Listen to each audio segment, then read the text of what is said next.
pikirnya untuk memikirkan semua yang dia bisa lihat di alam semesta ini. Ini PR kita. Kalau kita zikirnya jago, harusnya pikirnya kita jauh lebih jago. Tapi nyatanya,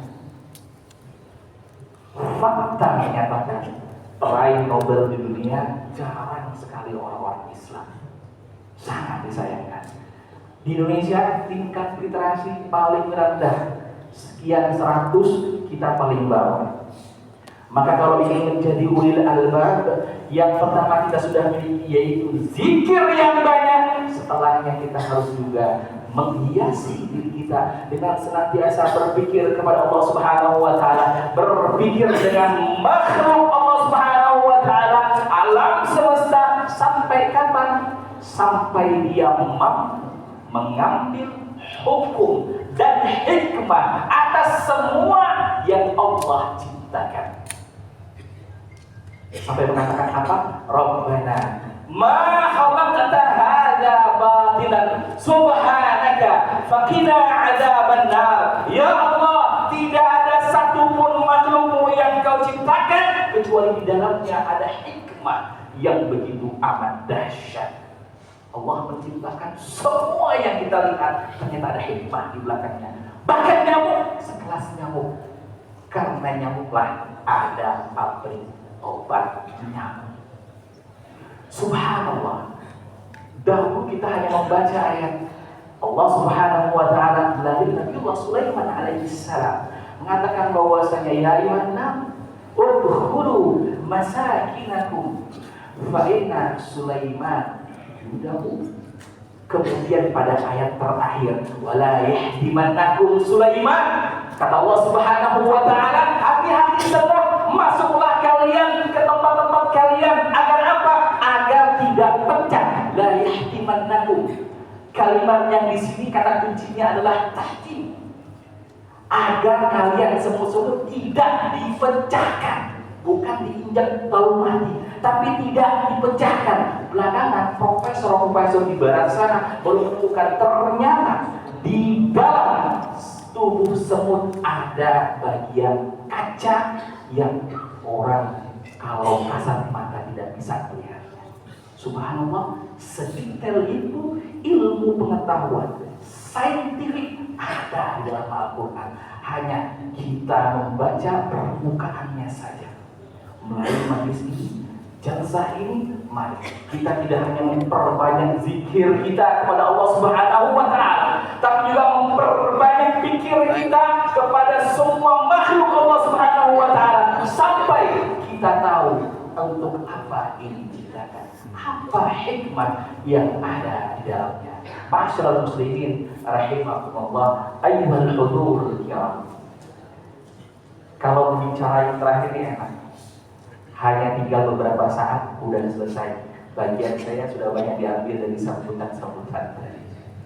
Tapi yang ingin saya sampaikan pada kesempatan kali ini dan di penghujung kali ini, kita berikan apresiasi terbesar untuk bapak-bapak Tentara Nasional Indonesia yang kita saat ini berada di Danyon Armet 7 Artileri Medan, yang kemarin baru saja berulang tahun. Kebetulan kami juga hadir pada acara HUT TNI di Monas.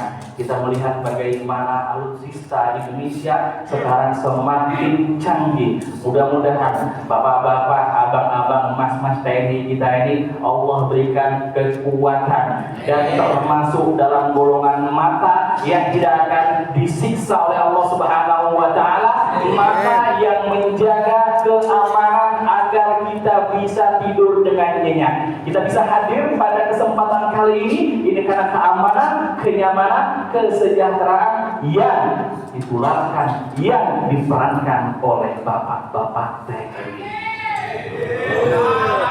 Allahu Akbar. Kita juga kadang-kadang tidak terpikir bahwasanya Rasulullah itu bukan hanya pembawa risalah, bukan hanya bahasa sederhana sekarang cuma sebagai guru agama. Rasulullah itu ahli strategi perang. Beliau itu ada di tengah-tengah peperangan. Beliau itu jadi conquer. Beliau itu adalah seorang penakluk Bagaimana musuh-musuh Allah takluk di hadapan mereka? Bagaimana bisa seperti itu? Karena Rasulullah adalah seorang ahli strategi perang. Beliau adalah panglima tertinggi yang ada di tengah-tengah masyarakat Muhajirin dan juga Ansor. Generasi kita ini yang metoi-metoi, yang lemah-lemah, tekesin Pak. Tekesin, ini banyak sekali musuh-musuh Allah sedang menyebarkan virusnya LGBT. Ini yang kemayu-kemayu, tekesin lagi. Kita butuh generasi yang kuat, yang juga sebagaimana yang disampaikan Bapak Panglima TNI, Bapak Jenderal TNI Agus Subianto, bahwasanya TNI sekarang ini slogannya adalah prima. Dan ini harusnya juga diadopsi oleh Muslim yang ada di Indonesia. Jadi temanya kali ini 79 adalah TNI Prima. P-nya apa? Profesional. R-nya apa? R-nya itu responsif. I-nya apa? Integratif. M-nya apa? Modern. A-nya adalah adaptif. Itu semuanya saya yakin. Kalau nggak ada anggota TNI yang menjaga kesatuan Republik Indonesia, kita sudah tercabik-cabik oleh musuh-musuh negara kita. Dua hijau ini harus kita pertahankan di NKRI kita yang berdaulat ini. Hijau pertama adalah umat Islam. Kita harus jaga para alim ulama, kita jaga para tuan guru kita jaga para habaib kita jaga umat Islam dari koyakan-koyakan Allah, musuh-musuh Allah Subhanahu wa Ta'ala yang selalu mengancam. Dan juga kita jaga, kita respect, kita hormati bapak-bapak TNI yang sudah mewakafkan dirinya untuk keutuhan NKRI sesuai dengan slogannya.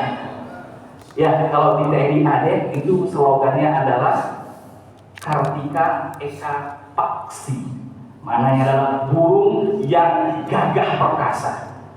Kalau di laut namanya Jalaseva Jaya Mahe. Justru di laut kita berjaya.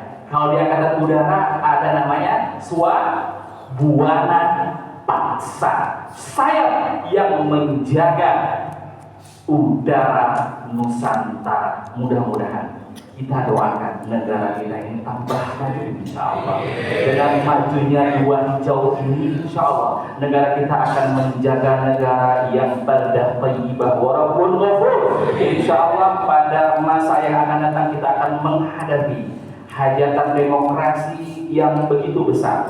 Di beberapa kesempatan kami bertemu dengan beberapa petinggi TNI itu selalu mengingatkan bahwasanya pilkada ini jauh lebih rentan daripada pilpres karena ada di 508 titik dan berada di 37 provinsi. Kita umat Islam, warga Cikiwul dan juga warga Limus Nunggal jangan sampai pernah mau diprovokasi.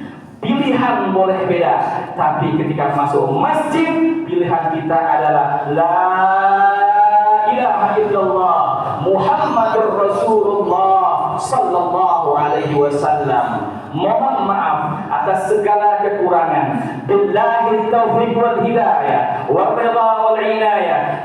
Assalamu alaikum warahmatullahi taala wabarakatuh. Waalaikumsalam.